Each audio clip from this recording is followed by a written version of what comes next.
Hello everyone, welcome back to FPL Jedi Show. This is Gameweek 14 Deadline stream. The matches are coming thick and fast. My name is Hafiz and I would like to welcome my buddy Azmin to the stream. How's your feeling coming to this Gameweek 14? I'm good. Slightly disappointing. Game week 13. I hit my first red arrow after having nice green arrows consecutive, but fortunately it's not a big red arrow. It was a bit, it's not as bad as it could have been. I think mainly because I didn't have Saka. So but fortunately some of my supporting cast did step up. So just a slight drop, but looking forward, and it's a short turnaround, so happy to immediately get right into it. Yep, let's get rid of Gameweek 13. Whatever your result was last time is now a fresh start in Gameweek 14. Then after a few days, it will be Gameweek 15 and so on. So there'll definitely plenty of how we can recover if, let's say, you're on red arrow. But plenty matches are coming. I'm slightly up to 5.1 million from 5.5. Slight, you can say, in terms of rank, because I already made my move last week with the -8 points. I mean, why not we just jump to our team? Just quickly one. Can you share the deck? So okay, all right. So people can visualize our team and what happened in week 13. So quite a few things happened, I guess. Hang on, let me just share the deck. Let me know if you can see it. All right. So as you can see here, I scored 68 points, actually 76 points -8, of which I took out, I made 3 transfer, getting rid of Haaland finally for João Pedro, who blank. And then I moved in Foden out for Salah and captain him, and you all knows that Salah hit his 9th double digit of the season. And then I bring in Saka in for Semenyo, who was suspended last week. So in turnaround, -8 was rewarded definitely because Saka hit that 3 assists, 1 goal, and 3 bonus points, something like that. So he got the 18 bonus points, which is remarkable. I know Saka gonna perform, but I didn't expect that he going to score the 80 points. You'll still remember me because West Ham did win against Newcastle before the game itself. So we are expecting so-called like maybe a fight against that match. But then when we realized that Lopetegui was at the stand, and we decided, maybe this match could turn out bloody, and it's in the end it's end up with 5-2 result. And the difference is you still scored 73 points on, even without Saka. So talk about your team. Okay, so Sal's got a clean sheet against Ipswich. Very happy with that. But after that, it's going to get rough for him. Then Gabriel, just like yourself, Al-Nouri, and Robinson. Another disappointing outing, no attacking returns. Then you have, but my transfer in, I made 3 transfers. So people coming in were Pedro, Buonanotte, and Palmer. For Johnson, who scored 10 points somehow, totally out of the run of play. I also sold McNeil, so bye-bye Everton. That's it. I think it's run its course. And also for I can't remember who my striker was. That's how bad. That's how. Who did I? I don't remember. But yeah.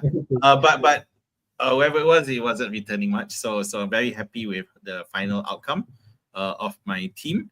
I think the main thing is it's setting it up for the next few weeks as well. I think getting in Palmer was always the plan, and I was already looking at bringing him last week. Fortunately, I didn't. Luckily, and he didn't really return, and he only returned now. And then after that, Salah, of course, and Mbeumo, who blanked, and really serious issues with Mbeumo now. Pedro is both our common transfer who blanked, whereas we brought him in. Raul, our front line is exactly the same. Yeah. So you can see that. Yeah. But I just want to put a record. For me, I consider a personal triumph. For the first time this season, I've got my bench correct.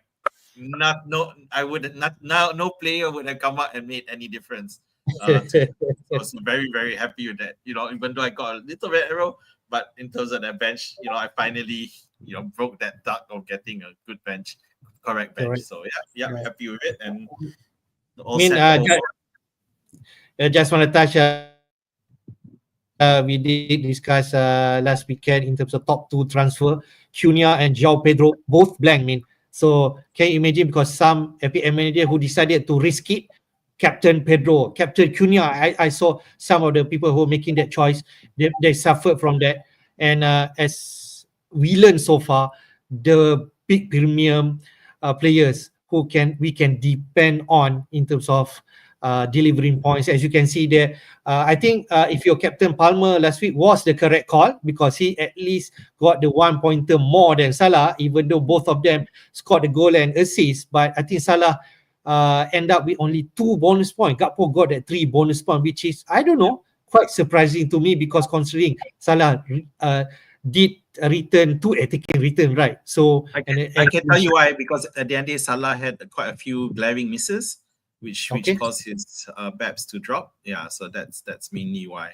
I mean, in that sense, he reverted a bit to the last season Salah, where he kept shooting. So he was quite unlucky, but yeah, that's probably why. But in terms of that Pedro Cunha, okay, see, for me, I really thought Pedro would be the best captaincy pick. And the projector goal scoring, dude mentioned that last week. Yeah, but in the end, I was just too chicken and just went for the sure thing. Salah scores at home, a good record against City thing, and I'm happy I got that wrong, because Pedro totally blanked, and they managed to not win even against Southampton. So it's a surprise. Yeah, so and Southampton already missing Ramsdale and Bednar at the time, but of course now they're missing a bit more. So take 2 with Chelsea this time. Cunha, I'm not hurt, because I've had Cunha for 4 weeks now. 11, 12. And I mean, the 4 weeks he's returned 9, 10, 11, 12, all 4 weeks. So the blank doesn't. I'm not too fast. So I'm okay with continuing to keep him, because at the end of the day, I think he will still continue to return in the next few weeks as well. Yeah, it's just that, but it does, Strand Larsen getting 2 goals does make it. I just want to mention on that, because some people also make a sideways move from Strand Larsen to Cunha, and the 11 to that hurts also, right? Yeah, it definitely hurts. But yeah, coming back to that captaincy thing is just, yeah, it may be a good idea to play for no rogue captaincy at this point. Just go for the safe. I mean, even safe, there's already a few options: Salah, Palmer, Saka, and they all return this week. So if maybe not maybe Saka, obviously Saka scored the most, but then it's not too far off. So you wouldn't be hurt that much, because you captain Palmer, I captain Salah. I just want to mention, I did captain Palmer, but somehow rather, I don't know. Oh yes, you Salah. Sorry. Yeah. You ended up with Salah as well. I ended with Salah, so I think we finish at the same point in terms of Palmer and Salah. At least we don't have Saka, but those points coming from other sources like sales, right? Bonate you have, which for me, other player other than Palmer, Saka, Salah, my front line all blank. You can see that. Oh, okay. Yeah. That's why my points are still okay, slightly okay. I think you took hit, of course, -8 there. But Buonanotte, it was a gamble, that it was a punt that I'm glad it paid off immediately. But he needs to return decently in the next few weeks. I think the next 3 weeks, and after that, the fixtures might look troublesome, and I might have to hit low. So I am going for that manager bounce thing. I figure Ruud van Nistelrooy is an attacking manager, the type of the style he plays, and we saw the short but sweet impact he made with Manchester United.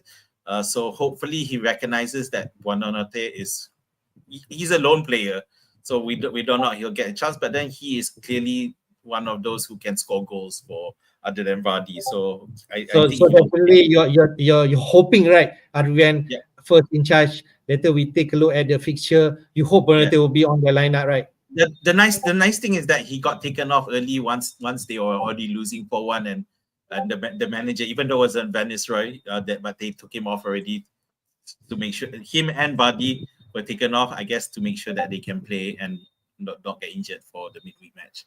So I'm confident he will start. Gabriel produced 9 points for both of us, man. A goal and assist, even though he's been sub off halftime. Later, we'll take a look in terms of team news whether Gabriel expected to start. But I think pretty much a good result overall, despite you're on a small red arrow, right, man? 232k. Yeah, but not an issue here. I'm not too upset. Good, because the team is set up. So yeah, it's nice. All right, I mean, let's go to the next one, man. The fixture for game week 14, we definitely jump straight and dive into what we'll play for this week, man. Game week 14 week fixture. Sorry, I keep forgetting I have control now. Yes, okay, you are the controller for this stream. So we had early kickoff here, man. Ipswich versus Crystal Palace will happen tonight, 3:30 a.m. Malaysian time. So deadline will be at 2 a.m. Tonight. And then we have Leicester versus West Ham. Definitely this is an interesting one. RN first game in charge for at the King Power Stadium, but against really West Ham side who I don't know, they check and hide. They turn out for Newcastle, but Arsenal may be a different beast. But we shall see whether Leicester they can bounce back. And then on Thursday morning, I can say that Everton versus Wolves, plenty of matches here. Man City versus Forest, Newcastle and Liverpool fight back again. I think this quite I can say the matchup on top of Arsenal versus Manchester United, who going to play this week. Southampton versus Chelsea, so-called on paper, it's a money ball game to Chelsea, as you mentioned about a few players from Southampton missing. Later we touch on that. Villa versus Brentford. Brentford lost. Aston Villa lost 3-0 against Chelsea. But is it the same game for Brentford? I forgot the result.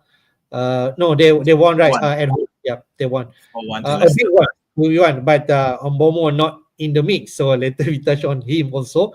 Fulham versus Brighton, and also we close up on Friday morning, Bournemouth versus Spurs, another London derby. So which matchup, man, interests you?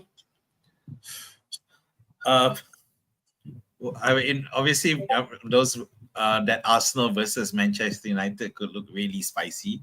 Obviously, the one of the top scorers last week was Saka, so you expect him to continue the same against Manchester United. Obviously, Manchester United have a new manager, but this is the manager of Sporting, and Arsenal did play Sporting the other day and trashed them. I think it was 5 goals or something, like 5-0 or something. So I don't know whether Amorim's going to learn from that, and in terms of how he sets Manchester United up. Obviously, the main threat is Saka, and the problem I read is that Dalot doesn't seem to be up to it with this new formation. Doesn't seem to be the right person. So I don't know. I mean, but of course, with most of us having Saka, anything, we're all expecting Manchester United to fail. But it does mean that the captaincy may not be the best option here because it's against Manchester United. City versus Forest, for those of us who still have Haaland, can it possible that Pep not win for the 8th match in a row in all competitions? Is that, so if you I know if you still have Haaland, you might just stick. You've already been that patient. But for those of us who are not, of course, you don't have to worry about it anymore, which is a bit of a relief for me. And in fact, that if Haaland were to score 2 goals, I'm like, okay, whatever. I'm that money which has been spent on Saka, on Palmer, which I couldn't afford before. So hopefully it'll turn out good. Yeah. The Everton Wolves, of course, both teams need to bounce back after serious serious deficiencies in defense for both teams. Everton lost 4-0, Wolves lost 4-2. So it'd be interesting to see this match, and especially Brentwaite, who was supposed to have previously helped keep it respectable, but the game against United, he was responsible for a couple of those goals. He made a couple of mistakes that led to the goals. Yeah, and Brentford is a target for Manchester United during the summer, if you remember. So it's not a good audition if they still want to pursue for him. Okay, so in terms of other than that, other than that, there's also Aston Villa, Brentford with the, Aston Villa need to start finding that groove back as well, and whether or not Brentford can do the job away, because at the moment they are horrible away. So I can see quite a few goals here, but the concern is that it might not be as explosive simply because it's a midweek match. The energy levels may not be the same as they were last weekend during the weekend. Yeah. All right. So just want to show this. Dylan Woods has any major injuries. We'll definitely run through the team news after this mean. And presser probably we already had all those 10 presser or 20 presser from all the managers. So I think we just jump to the team news and then we talk through how our team selection and so on. So let's jump first, mean. Ipswich versus Crystal Palace. Okay, so Ipswich. Yeah. Okay, so the big problem Ipswich over Tuanzebe, who is somewhat of a mainstay for Ipswich, is gonna be sidelined long terms. And McKenna also took the Arteta route and saying that some players will knock without naming them, so that's gonna be an issue. But of course, who would we have? We may have Delap and Davis and Greaves as our filler, so it's nothing too serious to worry about. And of course, those of you who have Delap might want to continue to field him because it's possible, and even Davis, because if they've been your fillers, now is the chance for you to field them because they're against Palace. Okay, so Palace, the biggest news, of course, is that Eze returned last weekend. Only got about it's at 65 minutes. Having said that, I took a look at the stats and his XG was 0.00 last week. So he had no impact. He had barely any impact in the attack whatsoever. So of course, it'll be taken a while, but might be too soon for him to make an impact. So and Adam Wharton, mainstay of that midfield, is still out as well.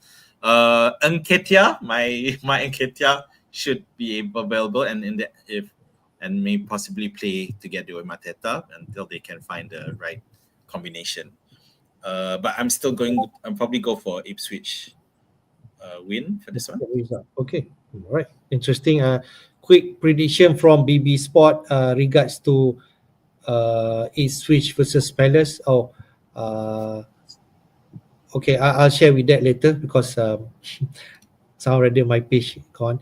So let's jump to next match, man, which is Leicester versus West Ham. We know this first in charge are for Ruud van Nistelrooy. I'm not sure how the lineup will be. Any indication for both teams? All right. So Leicester wings also a big issue with who's he's not going to be available. But the good news is that Okoli, who is also will is likely to play. Hopefully, he starts to help shore up the defense. As we know, will be the first match under Ruud van Nistelrooy. But it's so short. There's barely any prep time. I don't know how much time. So what he's been able to do. So I wouldn't be surprised if I see more or less the same players who played during the week. But we're not picking up any Leicester players at this point. We want to wait and see whether Van Nistelrooy does anything. Of course, only you will do that. I'm the exception who picked up Bonanate last week. West Ham. So a lot of interest with West Ham. Firstly, Kudus is back from suspension. Their striker that they picked up during the summer, Fulkrug, is still not ready. So it's going. I'd say probably maybe 16 or 17 that he'll come back. Todibo centre back, has a little problem, but I don't think it's that serious. I took listened to it on the press conference. Of course, on Twitter, on Facebook, there's a lot of impact because West Ham will now go through this reasonably good run of fixtures and a lot of Bowen promoters out there. So whether or not it will happen immediately. Obviously, before last week, West Ham were having a decent run of results, although Bowen wasn't really that big yet. Yeah, but they expect that this is when they'll start to push on. And with Kudus back, and we do know that Kudus seems to have a preference for the right. So if he does play on the right, which is where Bowen traditionally is, Bowen might be in front. He might play as a striker. It's entirely possible. But at the same time, Bowen still takes free kicks as well. So that's why there's so much attraction, even though he probably doesn't take the penalties. Yeah. Quick thought from Rakat FPL. You mentioned about Bernardo. You already have him. Is it still wait and see? If it's not into getting Bernardo yet? Look, it's a risk, but I'll tell you because first they play at home at West Ham. This match is at home. The next match they play Brighton, also at home, and we know that Brighton can be defensively suspect, although the attack is strong. And then the third in game week 16 they play Newcastle away, and that's where the problem is. So when you look at if you weigh those two, you want them for the next two matches, because after that it gets really dicey. There's one more. The last game week 17, Leicester are at home to Wolves. So 3 home games out of 4. So it's not bad actually, and considering the price, you may want to consider if you accept the fact that 3 out of the next 4 matches are quite decent for attackers. But after that, he plays Liverpool. Who was that? Yeah, Manchester City. But a lot bigger clubs who are unlikely to give much quarter to Leicester, and you'd expect City to have finally get back to where they were, and so 3 out of 4 matches. So okay, FPL, I'll leave it to you. I picked it out last week and already benefited with 8 points. I think it's not too late if you want to get in on the action, provided you already have most of your team is in place and you're looking for 1 or 2 differentials to boost your scores. Yeah, because he is a differential. I think he's owned by 2.8% or something. I didn't even check the ownership. 1.5%. Really nobody have him. All right. It's basically Leicester fans and me. Okay, fine. All right, man. Let's go to the next team news, mates. Everton versus Wolves. Both teams lost last week. Can I say badly also, because Wolves lost at home 4-2. Everton lost to United 4-0, right? So they really need this game to bounce back. So what's the latest news? Okay, so Everton, we saw DCL finally getting benched, and I made jokes on Twitter saying, well, if he bench, suddenly Everton start scoring, but no, that didn't happen. Manchester United whacked them like no one's business, and so it's really up in the air. Whether or not they can do anything, because this could be the last match for Dijk. That might be it. I don't know. But of course, the last few weeks recovery, he may be given a few more weeks to try. So I wouldn't worry about picking out any Everton players at this stage until you figure it out. But for those of you who already have the likes of McNeil, Michaelenko, and anyone who took a punt on Bradwaite, they'll still play. But I really can't see them keeping a clean sheet against free-scoring Wolves. So Wolves, everyone's fine, except that Semedo, the defender, is suspended. So he finally hit his 5th yellow, as opposed to Aït-Nouri continuing to hang on to his 4 yellows for the 4th week now. So Strand Larsen finally overshadowed Cunha this time around, and made, I think, a few regrets of people who sold him for Pedro was one option, and one popular move, and another one which you mentioned just now was a sideways move to Cunha. But those who did transfer Cunha, I think you should just hold the line, and don't jump so quickly, and you can see that returns will come. The difference is, of course, Strand Larsen is the one who plays further up, and the difference. But Cunha has a lot more avenues. He takes all the free kicks as well. He's involved in a lot more, and he's a Baps magnet. So I think Wolves will win this one. Probably 3-0-3. Wow. That can be a big call, but I just have quick look at the league table. Everton at 15th place. with 11 points. Wolves in the bottom 3, so 9 Yeah. points. Just 2 points difference. But suddenly, if you see Wolves win this game, they will jump over Everton in terms of league position. They both really need this win. Yep. So the thing with Wolves is that they have only blanked once this season so far, and that's against Arsenal in the first week of the season. So the whole time they've scored, and we're fighting against Everton, who have now they haven't scored since end of October. I think so. I think they really haven't scored. Right?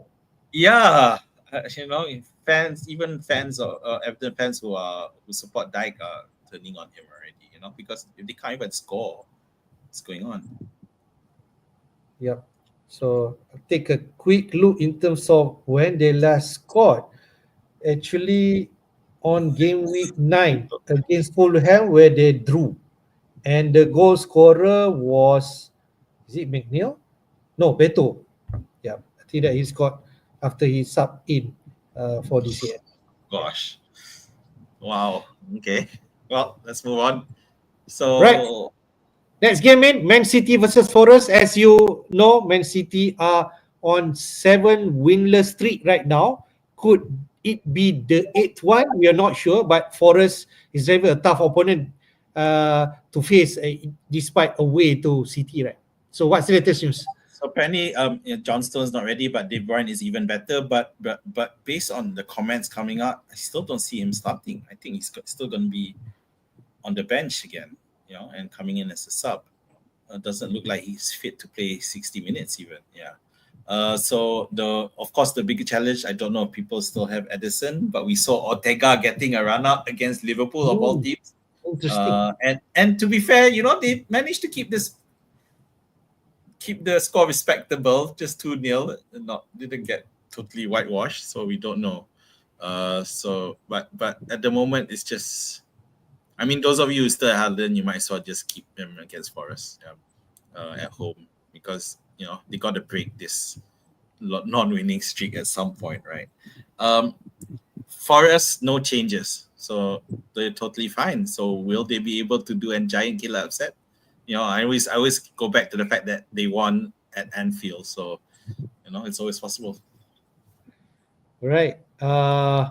If you still have Chris Wood, would you play him in this game? Interesting, right? Yeah, you could. Oh, I don't know. But there's also the problem of those of us who might still have Guardiola, like me. He was benched against Liverpool. I do think he will. I think the reason he was benched is because he's defensively suspect, and against Liverpool, I think he was scared that he would have played against Salah. He would have been roasted. So I think he may get a chance. He may start against Forest. Okay. Yeah, I think Guardiola will. I feel he should start. He will start. Ricolis, I'm not sure. Some people still have him, but we just try and play him, and if it's not, then you can just get your bench in, right? So I think that's what I'm thinking, because people talk about who's going to play on the right back, whether Walker has been terrible in terms of form. Maybe Lewis will play there instead of Walker. I'm still unsure, because Walker is still the captain of the club. So we shall see how this will turn out. But the predicted score here it's like a 2-2. So considering about Leicester, so I think Forest will definitely park their bus and counter attack whenever they got opportunity. So I think that's how Nuno gonna game plan is for this game. Yeah. Yep, that's right. Next game, man. Next All right. game, which is Newcastle versus Liverpool. Liverpool really on form. Keeping, is it their 8 or 9 clean sheet there, right? And win against Man City. Salah really on form.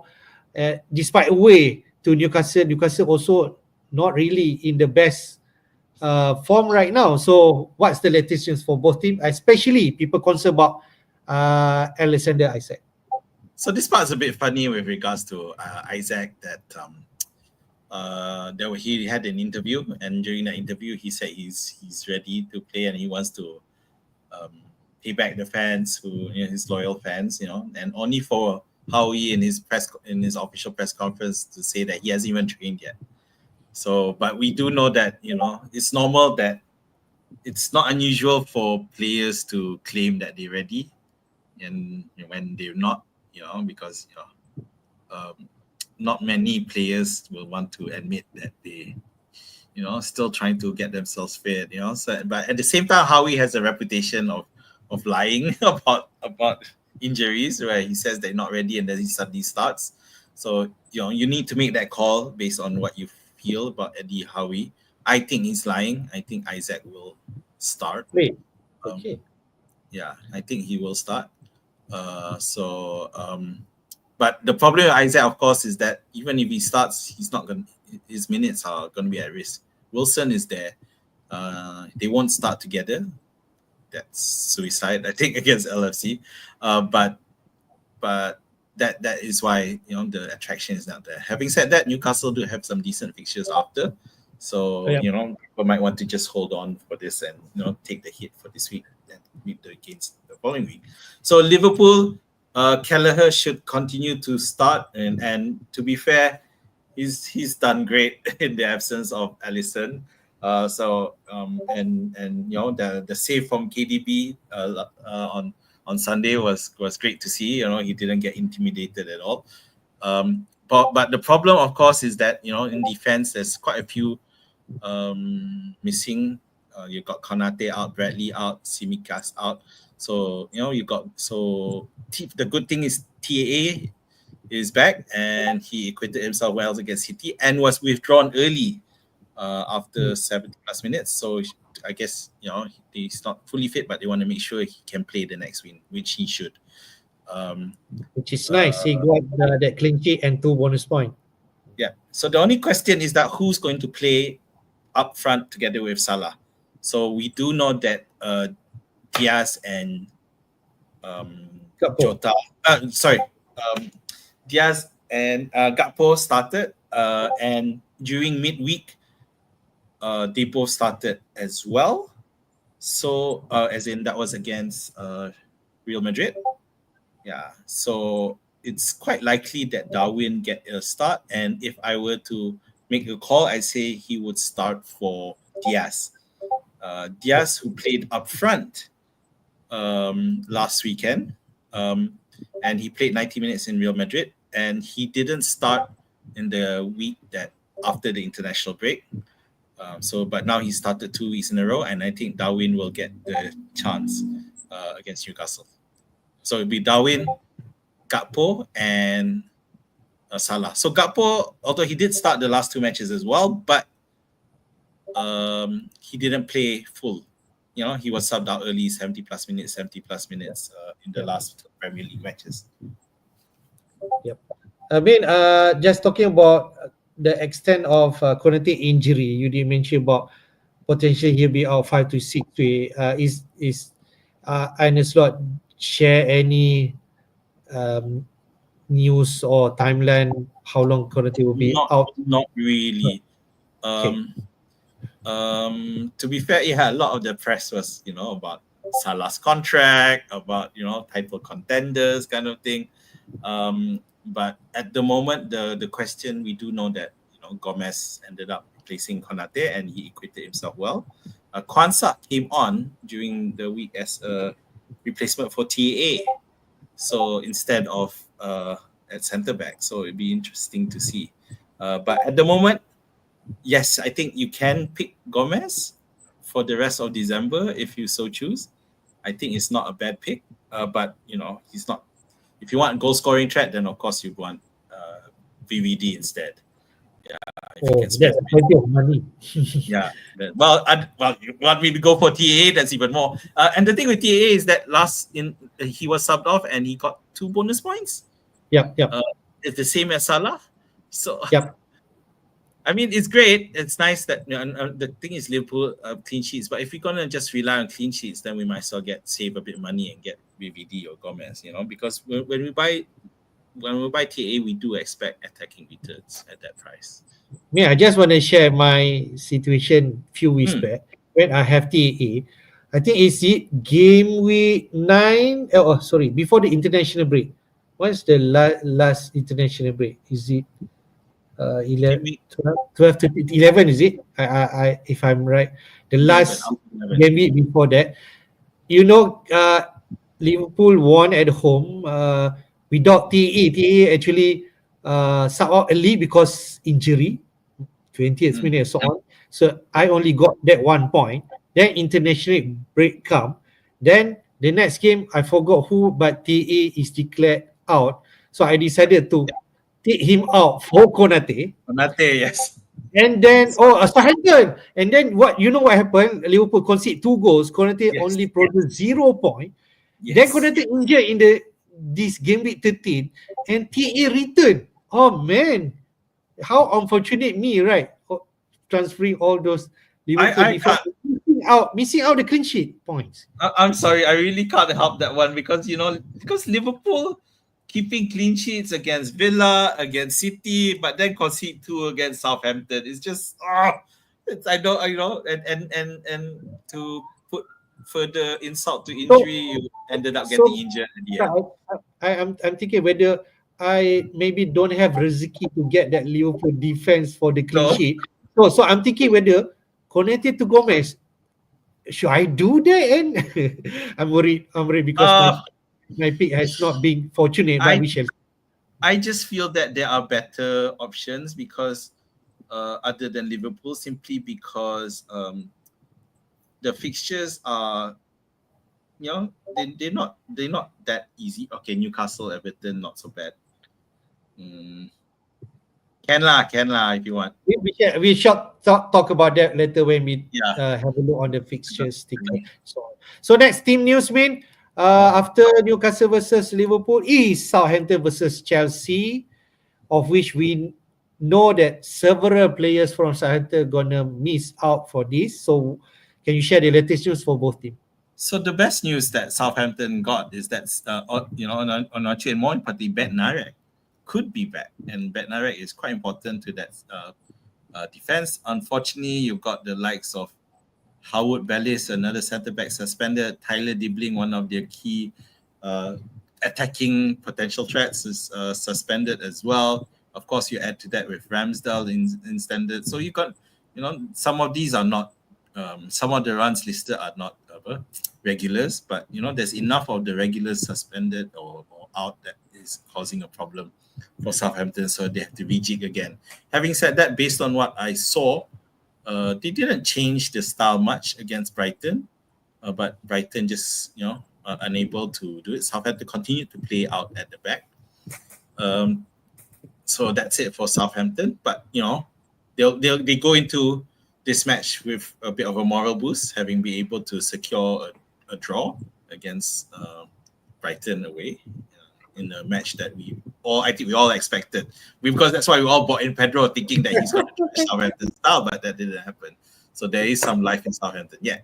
So in terms of Chelsea, so the big news is that Fofana is out. So there's plenty of options. But I can't remember his Disatri. What's his name? Your centre back. Disasi, is it? Yeah, you have options at centre back lah, so no issues there. But of course, Cucurella should continue to start. And, the back line, other than that, is pretty much the same, except for Fofana. Yeah. So Fofana is the big news for Chelsea. He'll be out for this week, but I'm not sure how long he will be out. Yeah. So in terms of the midfield and attack, and this is where the whole point of Chelsea comes down in terms of how are they going to line up. We know that they have a lot of players of more or less equal, not that too far off in terms of ability, which means they can assist. And during the season, we saw at first it was Sancho and Madueke starting, blah blah, and now then at one point instead of Sancho it became Pedro Neto, Madueke. So we got players champing at the bits who are playing in this in the Conference League as well as the EFL Cup, like Felix, and Nkunku. Although Nkunku, it doesn't seem to be favoured by by Maresca at the moment. I do feel that he's still not. They still not going to prioritize him for the league and let him play in the cups. But the risk is still there because if Agree. I mean not so much in terms of ability, but if they feel that someone needs a rest, then they can rest. Aside from Palmer, who because he doesn't play the conference league, so he's fine, and he doesn't play EFL either. So he should continue to start. The question is who's going to play around him. I think most people are comfortable think that Jackson will still continue to play, but everyone else, we saw Madueke randomly got benched last weekend. Yep. So expect this thing to happen. So it will. Nobody safe. I think it's a minefield. Yeah. Neto, Sancho, Madueke, Modric, you just name it. There's plenty of options that Maresca can go. So I think the only safe player is definitely Palmer, but you have to pay premium for him. And people are looking at Jackson. Later we touch on about top transfer right for this game with 14. So let's go to the next team news, man. Arsenal versus Manchester United. Arsenal from the back-to-back win, Forest and also then West Ham, but not at home again Manchester United, who getting their rhythm at home against Everton, but this a totally different game, right? So what's the latest news for Verti, especially on Arsenal assets, the likes of Gabriel is going to play this week?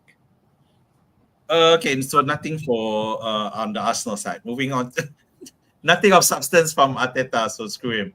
We do know that Gabriel, who had to be subbed off at half time, so we don't know. There's nothing. I can't tell you anything. Okay, so I just want to move to Manchester United. We know that Martinez and Manu suspended. Bruno Fernandes, okay, and of course that French guy, could return. But so it'll be interesting to see how this comes up. We do know that Manchester United are coming off a big win, a good first win in the league, 4-0 over Everton after a disappointing 1-1 drop. So it arguably it could show that they're getting into that vibe. But at the end of the day, it's Everton. Everton haven't scored for feels like ages now.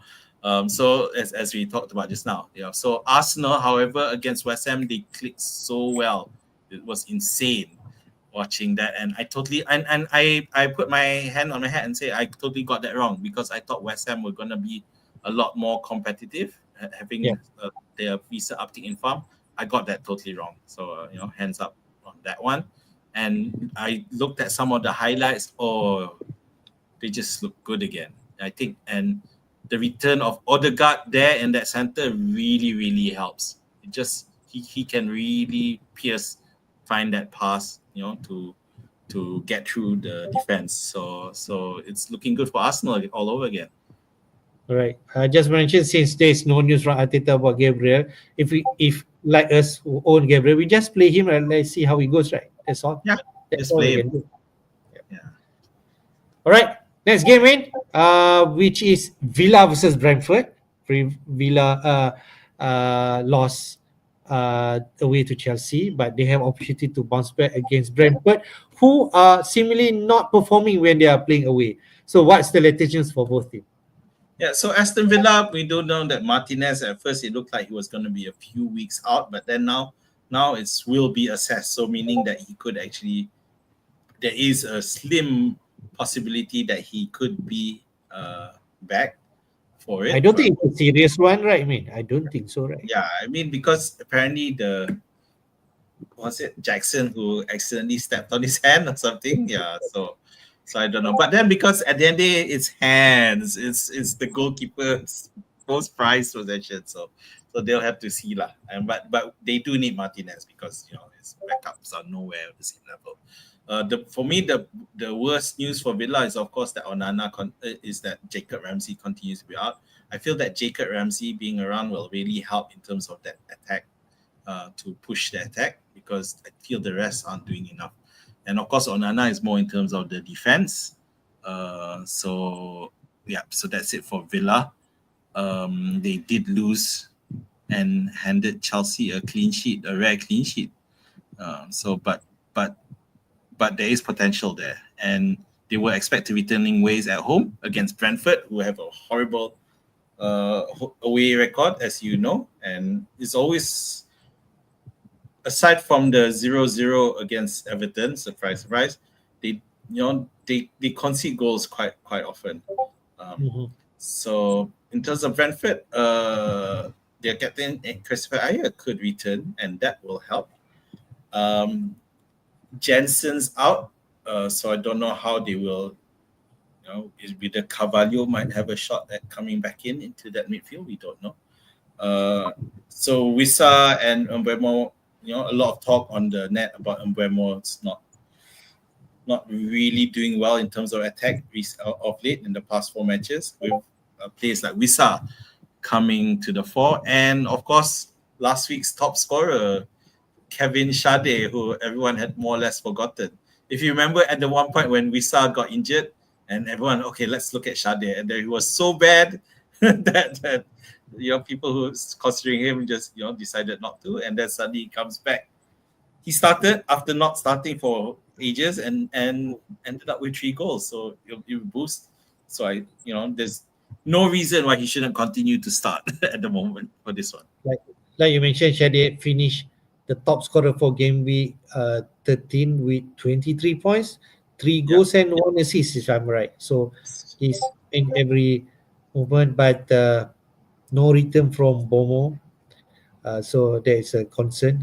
Later we touch on potential replacement from Bomo if you're looking at a replacement. Next, team news: Fulham versus Brighton.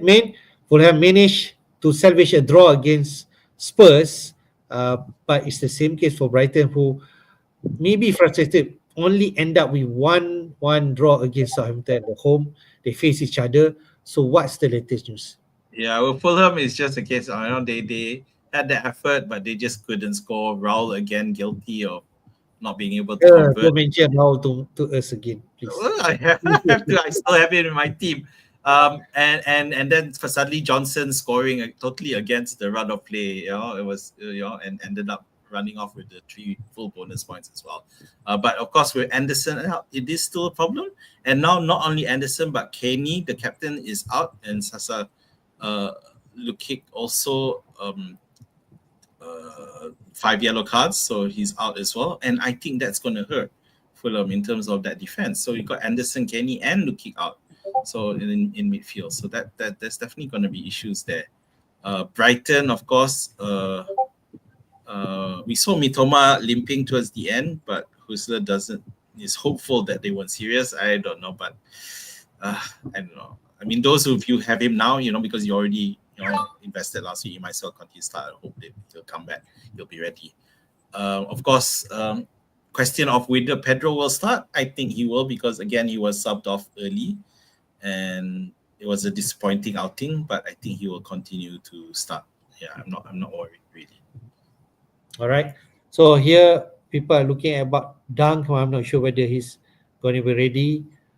Fulham also some concern in terms of suspension, but they should be. What did he mean? The result will be. It is hard to call, right?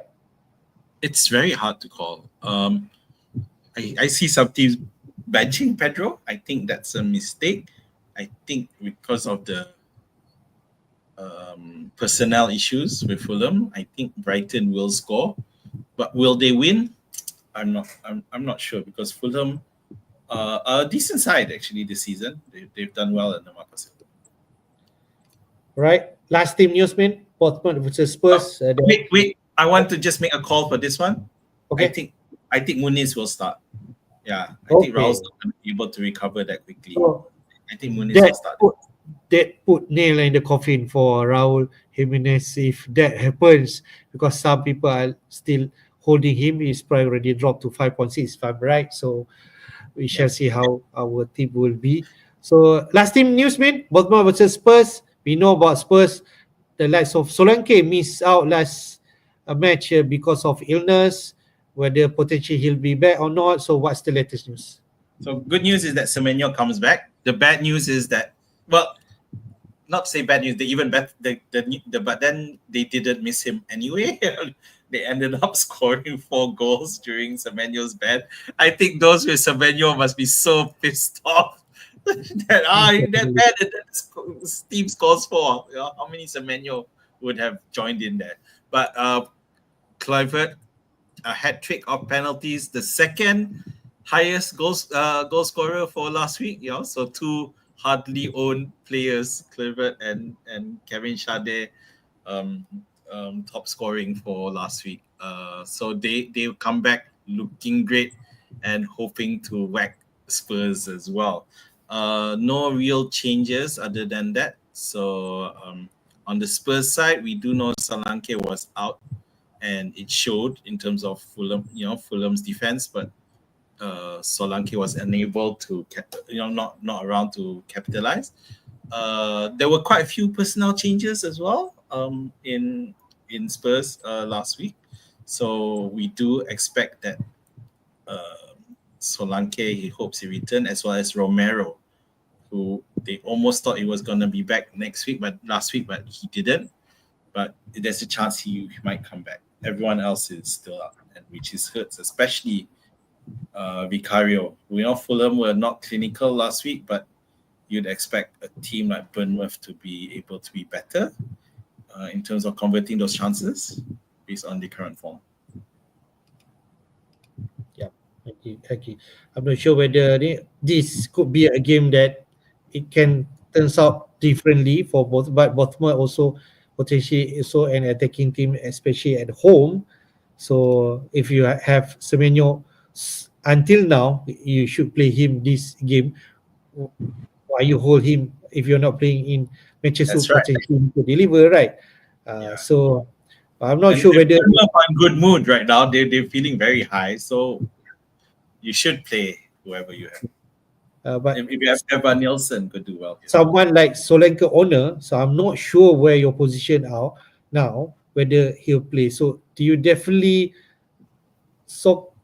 looking at potential other option, maybe cheaper option, or you go some other striker who are in that bracket, Jackson, Isaac, if you have the money. So that could potentially the one. If not, you could go to the Bournemouth striker Evan Nielsen, who got a hat trick of assists, providing for Clivert, right, last week. So the main problem with Solanke is that, for me, is still the fact that he only his only big score was against City, and that was Richarlison.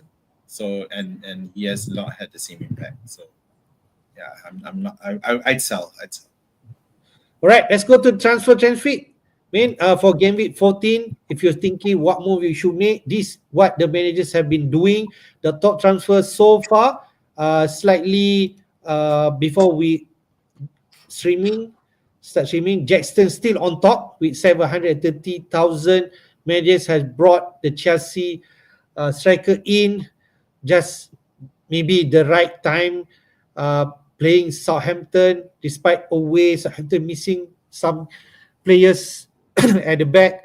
So Jackson could be the one he could actually got a goal against Villa. He could easily get a second one from that Martinez mistake.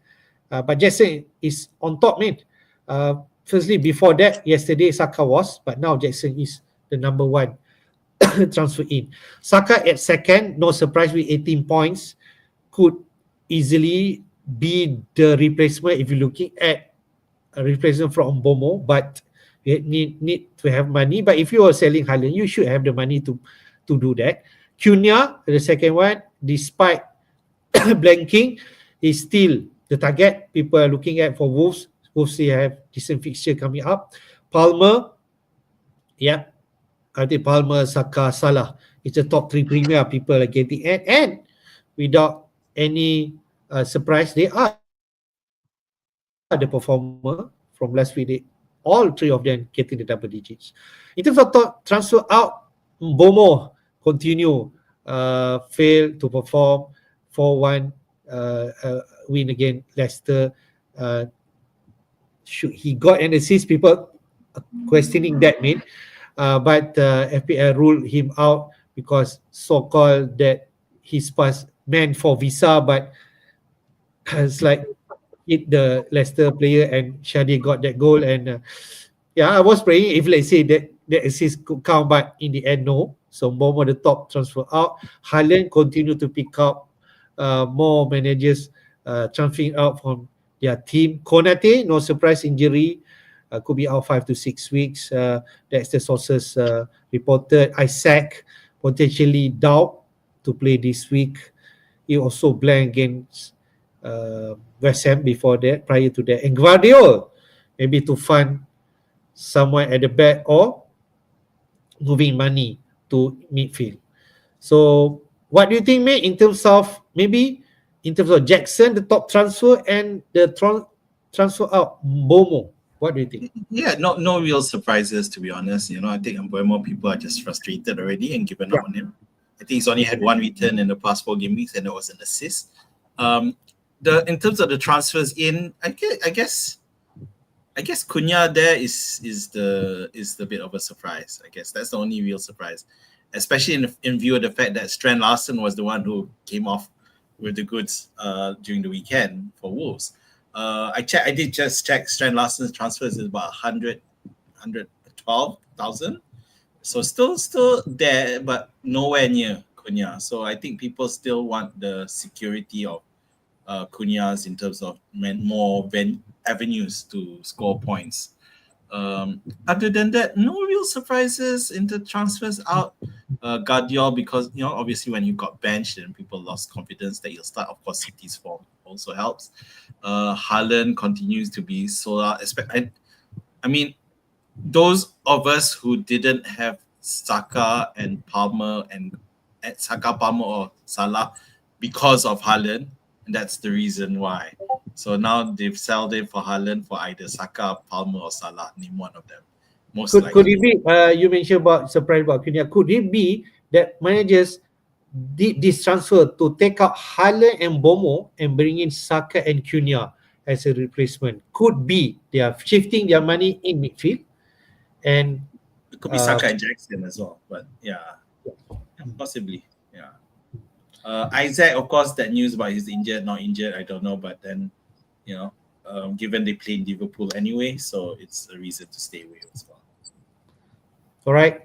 Next one, quick one on the suspension. You already touched all the players who will be suspended this week. The ban list, you can see there, a lot of players missing out. Southampton got 3 players there. Wolves missing Semedo. Crystal Palace, Kamada, because his will be last game because he's suspended for 3 games. Before that, prior to that, also Lukic, Kani been red carded for foul play. I think he's from that Spurs game. He's looking at 3 match ban. Kobe Mane, Martinez, and then Betancourt because of that racist suspension. Right? So those are the ban list. But just a quick one in terms of players on 4 yellow cards who expected. Who some of the key names here when touching about on 4? Jackson is one of them. Okay, Chelsea. Who else people are looking at? Maybe the likes of Konate, but he's injured anyway at this juncture. Shah, Newcastle, for maybe not so much. Nori still on 4 yellow cards, so he's still surviving like Jackson. But anything can happen for the next 2 weeks. But we just hope, because we both have, both of us have Nori at least, right? But who else in here that I think those are the potentially people looking at just to make sure. If you're interested in terms, Kluivert scoring 3 goals last week, he's also on 4 yellow cards if you're thinking on bringing him in. So so Kluivert, we do know that he scored the hat trick. He could have easily lost control and took off his shirt to celebrate, right? Because that's what these funny people do. I don't know what, but he exercised an enormous amount of discipline because he wants to be available. So credit to him. He has now gone 4 games on 4 yellows. So so he's really hanging there. But are we gonna pick him up? The thing is, Semenyo is back available, but Bournemouth's fixtures are good, are decent. Yeah, so if you're not going for Evan Nilsson or Semenyo, but so you're unlikely to go for Kluivert, even though he is the penalty taker. But it's not gonna happen. What happened in Game 13 is not gonna be a regular occurrence. So in terms of that ban list, so for me the main impact, Wolves not so much. The rest not so much, but Fulham and Southampton, I do feel that is going to have an impact in terms of the goals they concede. So with Fulham, especially because those are issues, and top it off with Anderson being injured. So I think those will impact. So pick players against them. Yeah, I just mentioned about, because people are talking about the most transfer in is Jackson, but he come with a price. He's on 4 yellow cards. He could actually get any yellow card at any time.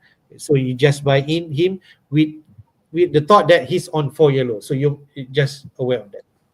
Yeah, his style of play means he's always at risk, but I'm sure he's trying his best to hold off. All right.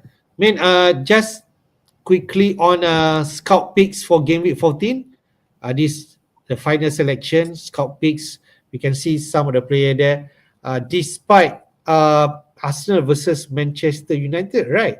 So we have Onana there and Saka and Timber in that game. So I'm quite surprised with that selection. Are they expecting like a near game? I'm not too sure. Estupinan and Pinnock, okay, fine. But still, oh sorry, this is game week 13, right? So no, this game 15. I think I got it wrong. Yeah. Oh, okay, never mind. So I think we can skip. We can skip this one. We can skip this one. Right. So at the fixture ticker, just take a quick look at who's playing who.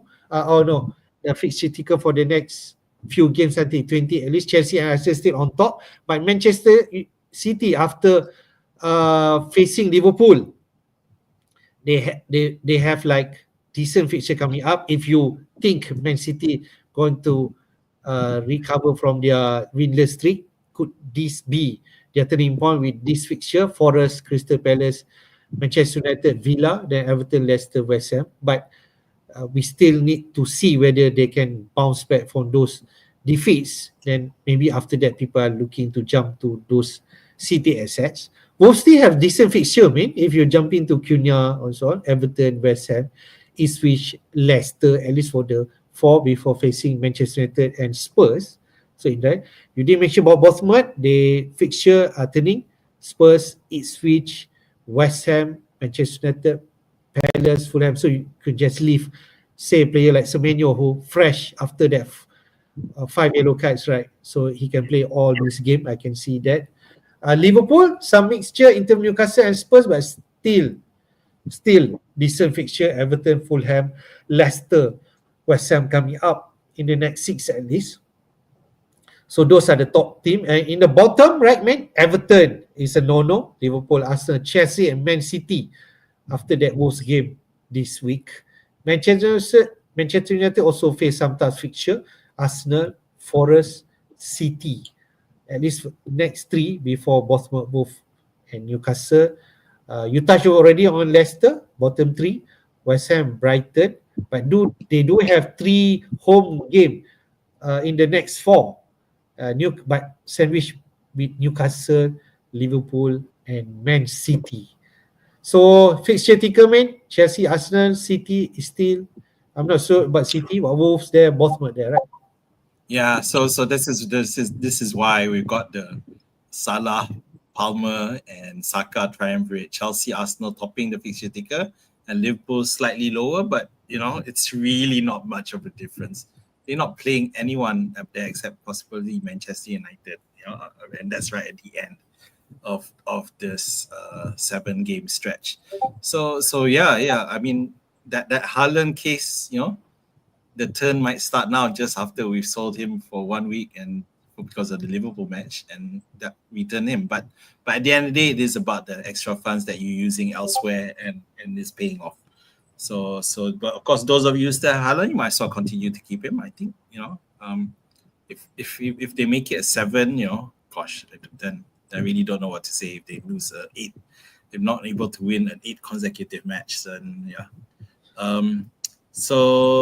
Wolves still up there. So those with Cunha, you should continue to have him. No reason for you not to play him.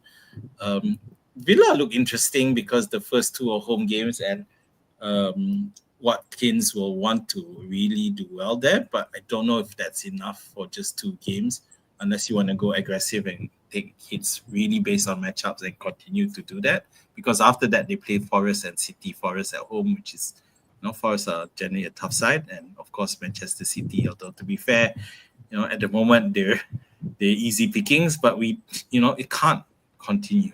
I'm sure it will improve at some point. So you got, just to point out that while Pedro is down there, it's not right at the top, but Brighton, the fixtures still look good. Fulham, Leicester, Crystal Palace. Fulham losing some personnel. West Ham, defensive wise, they still suspect. They don't have speed on their side. So, Brighton have a lot more speed. It would be Thomas and Pedro there. I think we can still pick up Brighton players as well here. It looks quite decent.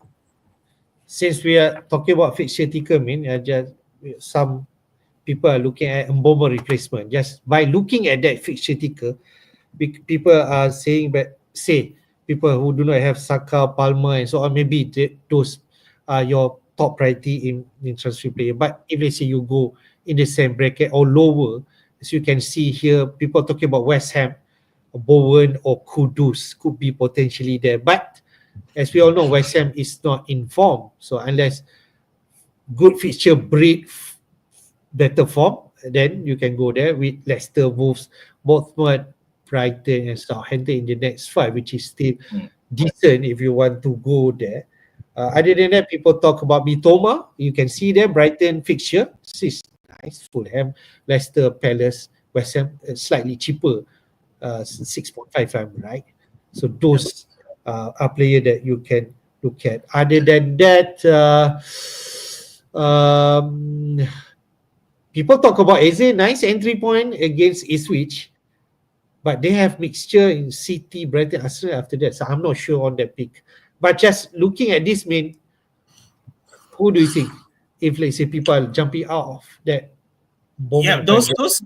I mean, the Bowen argument is similar to the reason why I bought in Buonanotte the week before. So you got a 5-game stretch where the fixtures are pretty decent before it gets horrible. So in West Ham's case, it's Liverpool, Manchester City. In Leicester's case, it's also Liverpool, Manchester City. You notice that where it ends. So you would expect these teams who are near the bottom half or in the bottom half to want to capitalize on those good fixtures, knowing that they are probably not going to be able to get good runs at the towards the end of this run. So other than Bowen, that's a good question. So Semenyo, obviously, if those of you who haven't, I still haven't had Semenyo yet this season. So I'm looking at because Bournemouth have that attacking vibe.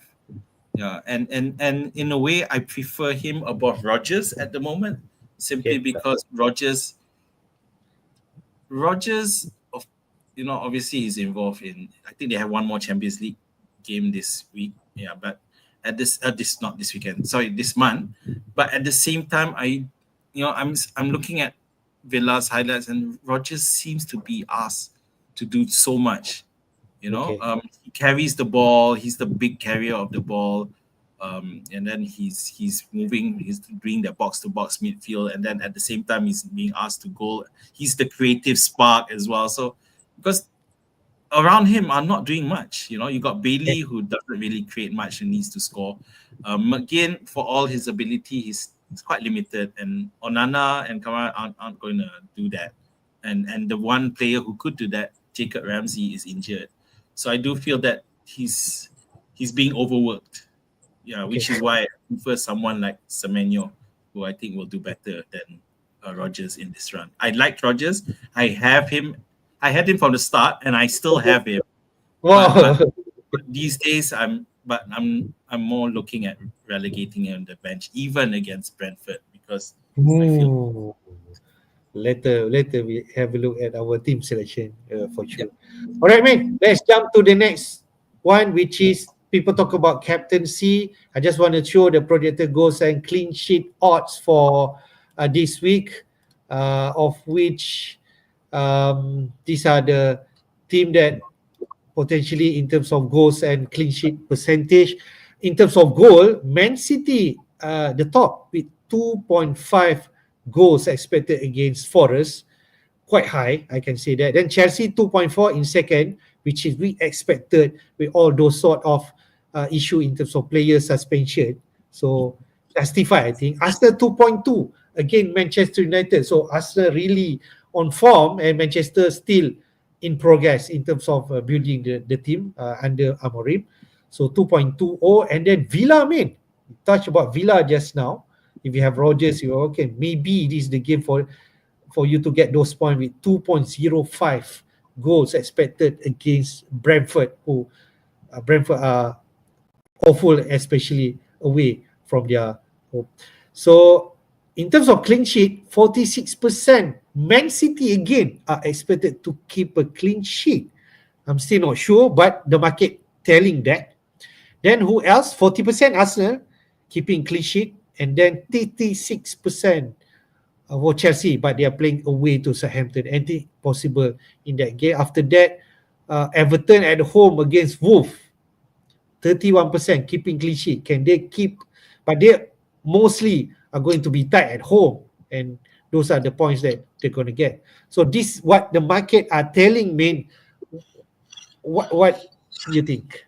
I'm looking back to when City last kept a clean sheet. Apparently, it's back in October, 26th of October, around the same time as Everton stopped scoring. So I'm not sure 46% really, is it really that they are that good at home that they're going to keep a clean sheet against Forest?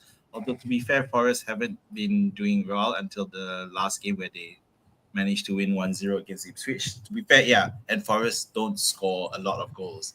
So that's probably how they derived it. Then at the same time, they also top in terms of the goals again, which defies the current history where they can't seem to score.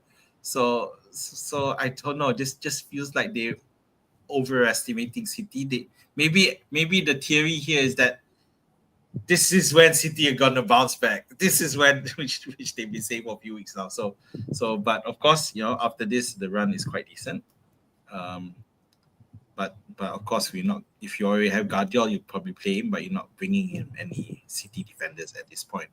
Yeah, even and Edison, who last season he's never gonna be changed, and then suddenly that happened this season last week against Liverpool, no less, with Ortega coming in.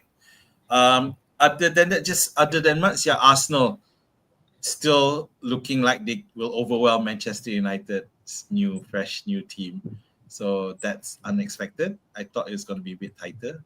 So, but of course, those of you who have Saka, Gabriel, and maybe you want to consider triple up, because Arsenal looked great against West Ham. So, and Manchester United, they won last week, but it was Everton lah. Come on. Okay. All right. So, just looking at these market odds, okay? So you can see there in terms of captaincy, I'm not sure whether you're going to go Haaland, but you can see Palmer is potentially the one that you should go with, market telling 2.4. Then second maybe Saka 2.2, but Liverpool playing away to Newcastle at 1.95. Is Palmer the clear-cut captain pick for this week, or should we still go Salah, since he never fails when he plays, right, and getting double-digit points every single time? So what do you think?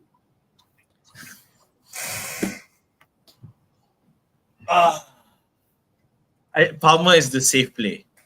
The rest are the rogue plays. To be fair, obviously Even Salah is in scintillating form. It's just that given Southampton's current issues at the back in the squad, so we're still tempted to go Chelsea, and I think some even considering using the triple captaincy chip. The biggest point for me that makes me convinced to captain Chelsea is that in the last game against Villa, Palmer returned to that right side of the midfield position that he was better at. Yeah, it was, but then to the right side was to his right was not Madueke, which I think he will work better. So which Madueke should return for this one, where he is expected to take that place of where they were at the start of the season, for Madueke and Palmer working together. And they that's what I mentioned, that Palmer goal from Madueke assist. Yeah, that's right. So, and Madueke could do a lot more if he wasn't so selfish. Yeah, but I think it bodes well for Palmer at the moment. Yeah, Jackson, of course, he will always be there. Okay, people might not think about it. I haven't heard anything in the community talking about triple captaincy, man. I just want to say here, should Palmer consider as a triple captaincy pick for this week, considering with Southampton suspension issues? I think it should. I mean, the only thing that's putting me off is that it's away to Okay, fair. Southampton. But they did. I think against Wolves, was it that they scored that it was away? So who's to say that he can't repeat the feat? Yeah, Brighton was at home. I think the one where they scored 4 goals, but I'm pretty sure Chelsea against Wolves was away. Okay, let me just confirm that. Yes, the 6-2 where he scored 1 goal and 3 assists. Yeah, he played away. Yeah, Brighton was at home for 4 goals. So he scored 17 points. The community never discussed that. I don't think I can see any content creator mention about triple captaincy Palmer. I don't think so. Not the major content creators, but in Twitter there has been mention of using the triple captaincy. But that's only putting us off, right, man? Because he's playing away, but he could go big, right? Yeah, he could because history suggests that he actually, now that I look at it, away he hasn't scored more than 1 goal. Even though the Wolves away he ended up with 17 points with 1 goal and 3 assists, because that was the Madueke hat trick, if you remember. Yeah. So could that be a repeat? I'll take 17 points, right?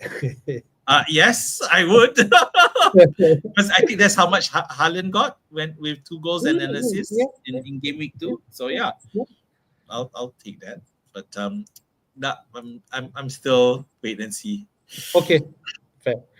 All right, mate. Let's go to our team before we take question. There's a lot of question here from the viewers. Okay. So this is my team. I only have 1 free transfer. I can safely say here that I already made my transfer prior to this, because the price rises and fall. We can see then Jackson already price rise to 8.1, I believe, and Raul down to 5.06. I already have 0.1 million in the bank. I made that move just to make sure I got the player that I want, which is Jackson. I think the most transfer in so far. So I moved in early just to make sure I got him, because potentially he could have big points against Southampton. So I just want to catch that opportunity.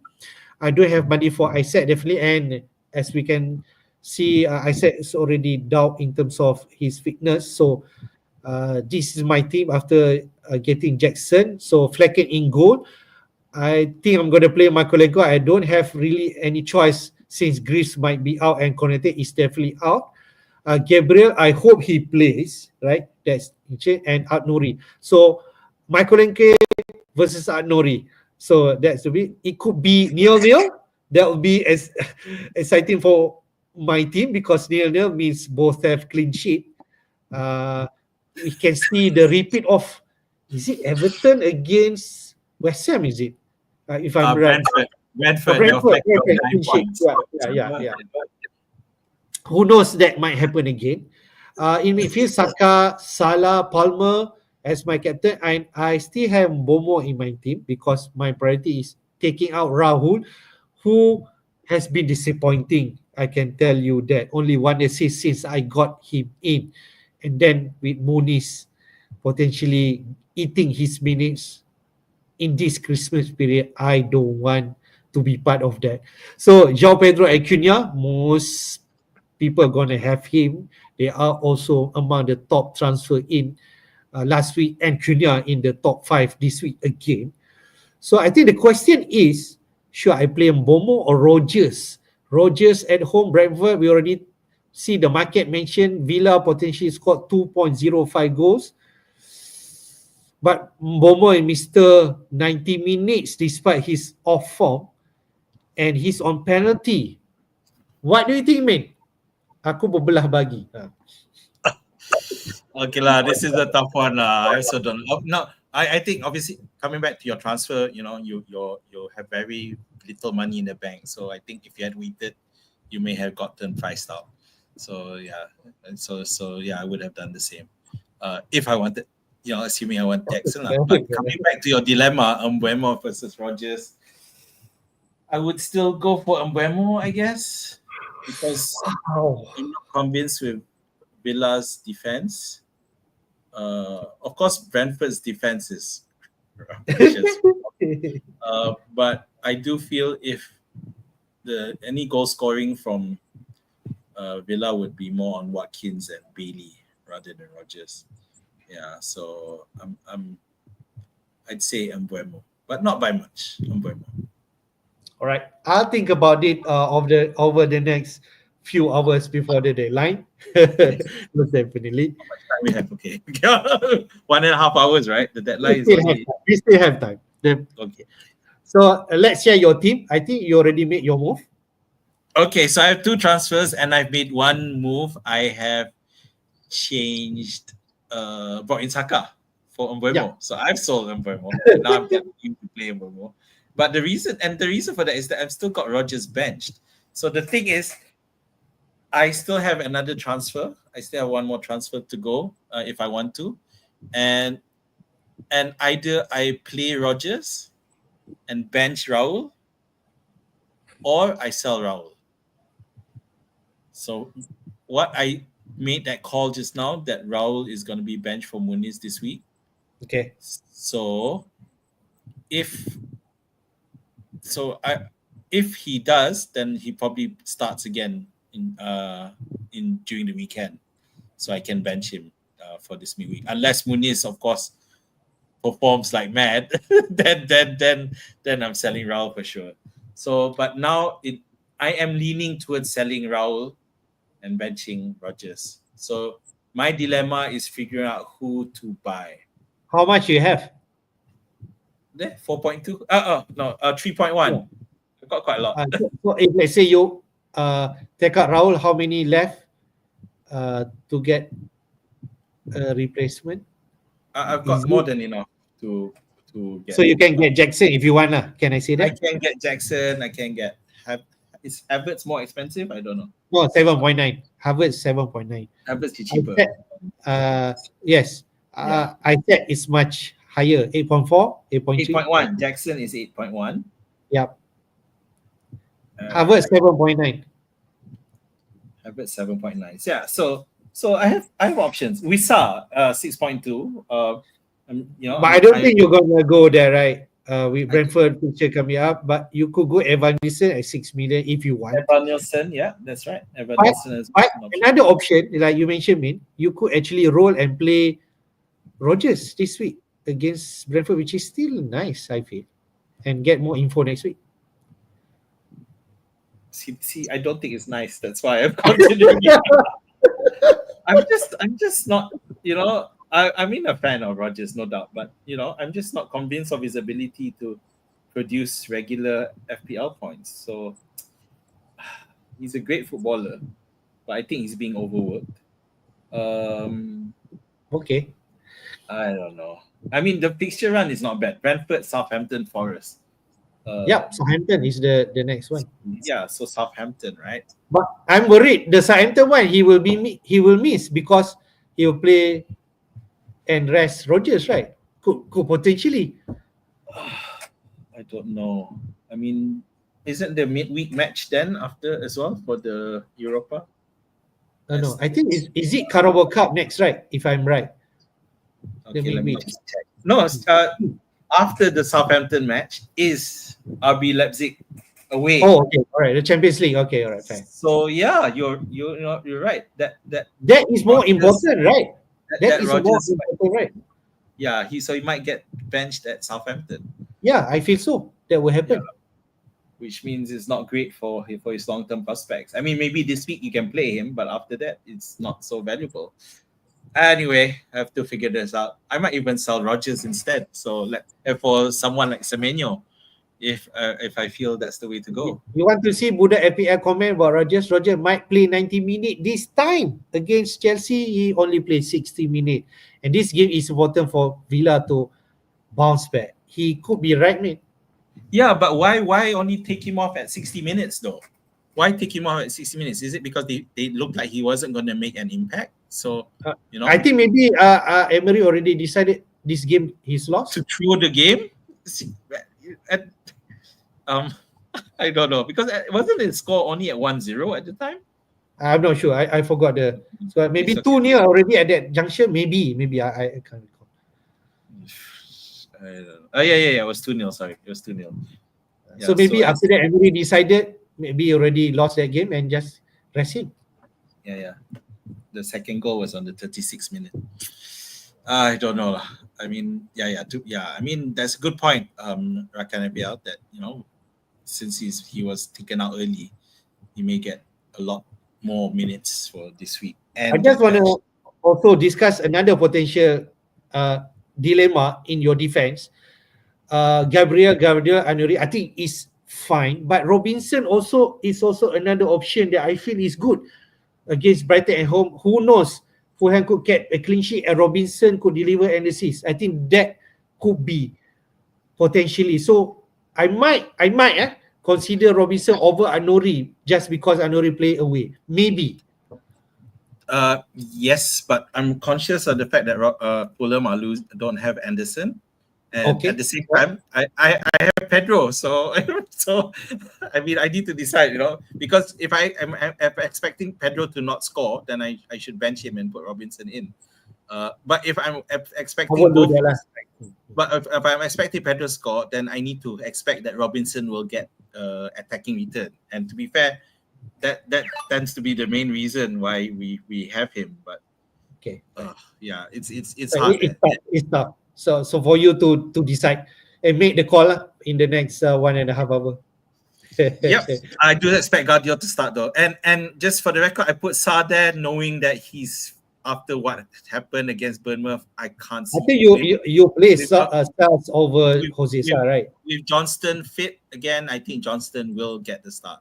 So the only way that Sa doesn't get the start is if Johnston's not 100%, or O'Neill, which is entirely possible, might give him one chance to redeem himself. Without knowing whether Jose Sa will play or not, I do believe you should play Styles and play him instead of Jose Sa. What do you think? Despite playing City away, but Man City we just don't know which one, and Styles could be saves point against Man City, and who knows, right? Kept a clean sheet. Who knows? So this is the funny bit, because both City and Everton have been shit at scoring in the past month. It's crazy, right? Yeah, who would have thought City in the same level as Everton? But no, I'm just sticking with Sa, but I really don't expect him to start. Okay, it's just hoping. But if he does start, I think he'll get a clean sheet against Everton. Right. Let's take question, man. There's plenty question here. Thank you from Rakan FPL and the rest of the viewers. Mention about Mbomo, Bruno Fernandes, and Wood after that goal against Ipswich. For Saka, Ahmad, and Jackson for -8. Oh, it's a big hit, man. Do it. I like Ahmad in Manchester United's lineup. I think he's good. But I do feel that Bruno is not so good in the current setup. Yeah, I think moving forward, he's going to be a bit further back. Yeah, but someone like Ahmad is definitely better. I think. Yeah, of course, Bruno takes penalties, but I think Ahmad tough value. Yeah, the value is there. The value, yeah. But as much I hate to take hits when I did last week and it paid off. So you just never know, right? So yeah. Next question: Semenyo or Kluivert? You did mention Semenyo attacking. Kluivert do take penalty, but he's on 4 yellow cards.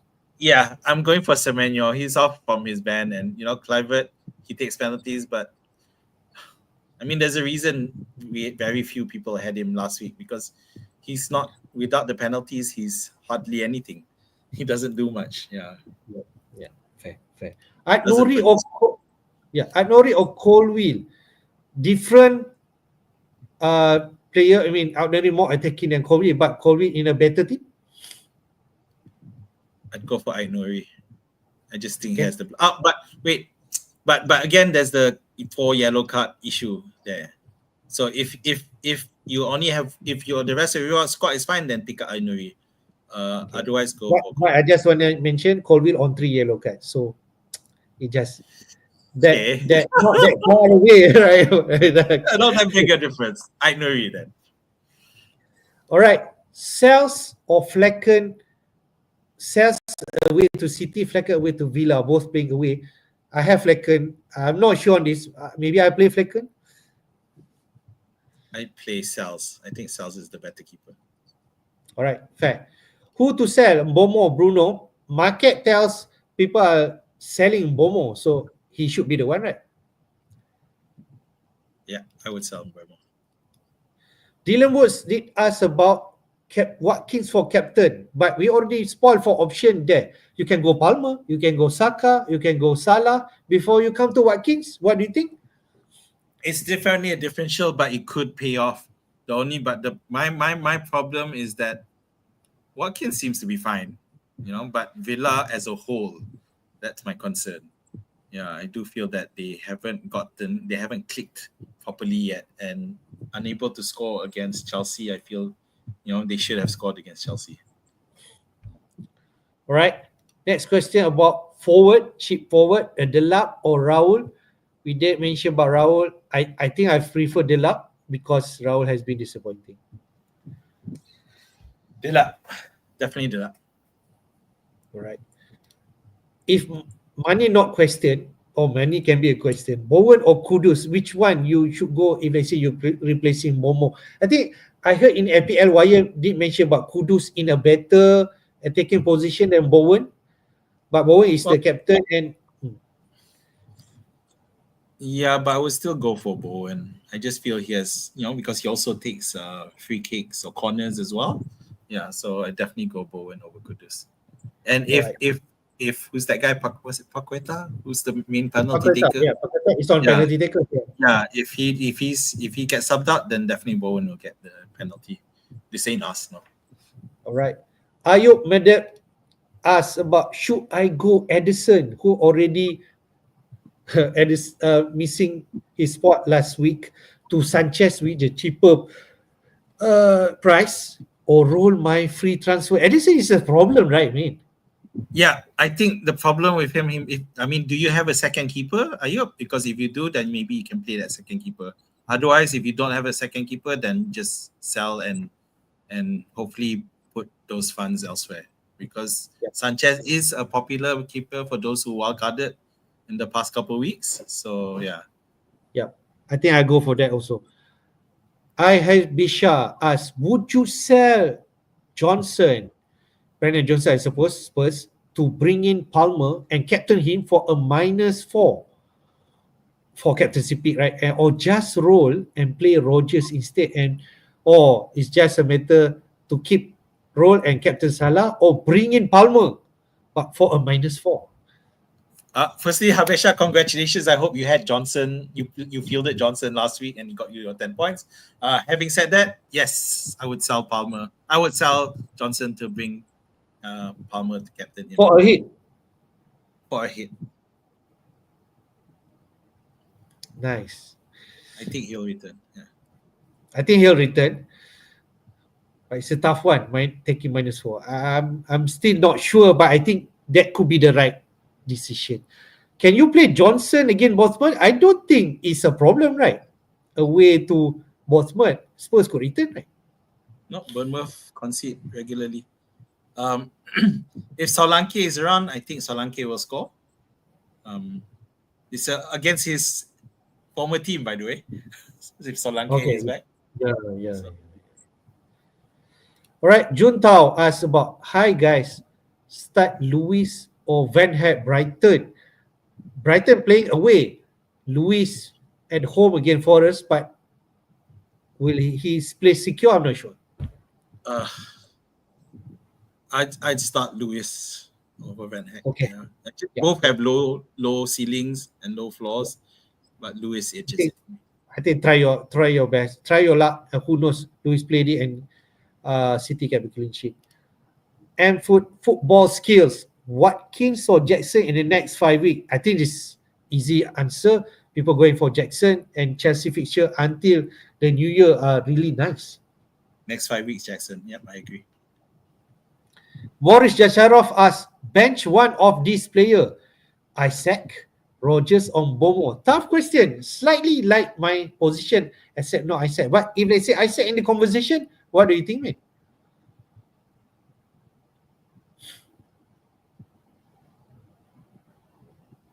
Bench one. I'd bench Rogers. Rogers, Morris. My feeling is benching Isaac playing Liverpool. But if let's say he plays, but he's playing against relentless Liverpool who are not conceding goal. So I'm not sure that I think I bench Isaac, but it's just Liverpool are really good at shutting out games. Let's say they, after the 75th minute and they're leading, it's hard to score against them. So yeah. Okay, fair. Boris asked again, who to start, Van Heck or Graves? Or he asked about Luis. Now looks like he likes Van Heck. I think he should start Graves actually. If you were to give him a choice, because let's say yeah. But you need to make sure that he does start. You need to decipher whether or not he'll get the start. All right. Greaves, right? Not Graves. Yeah. Hot Tua asks, who should I play, Saliba or Luis? Saliba anytime? I go for Saliba too. Yeah. Yep. What else? Would the FPL ask about Bruno on Bomo this week? Playing who? Is it? Bruno has the form, right? At least despite tough fixture to Arsenal. Yeah, I'd probably go Bruno. Raya or Fabianski? I'll go for Raya. He's playing at home despite United. Fabianski, West Ham. Yeah. No, I go for Fabianski. Because you already have these two, right? It's a case of who to bench. I go Fabianski actually. Right. Last but not least, Rogers or Semenyo. If you're picking one or getting one into your team for the next 3 game week, maybe Semenyo much more secure, but he's slightly expensive. Slightly 5.7. Right. Semenyo for me. All right. So we already concluded our stream, main, for Gameweek 14 deadline. Thank you all for joining this session. It has been a full one, and thank you for all the questions. So your last one, main. Yep. So for those of you in our time zone who are willing to stay up, and see if we can catch team news, good luck with that. We of course don't do that because we're not in the know. We don't have people in the know, so we're not going to be able to deliver those. So we may ourselves be, looking at other streams to see whether we can find out any info. But all the best. Remember, it's a midweek. I honestly don't expect a lot of goals in general, but but if rotation happens, don't get too upset about it. It is something that happens in this month. So just hopefully your bench is enough to handle it. Yep. Thank you all for joining. Hopefully to see you again, maybe in our Gameweek 15 deadline stream, which is on the weekend. Take care, everyone, and best of luck for this week. Bye-bye.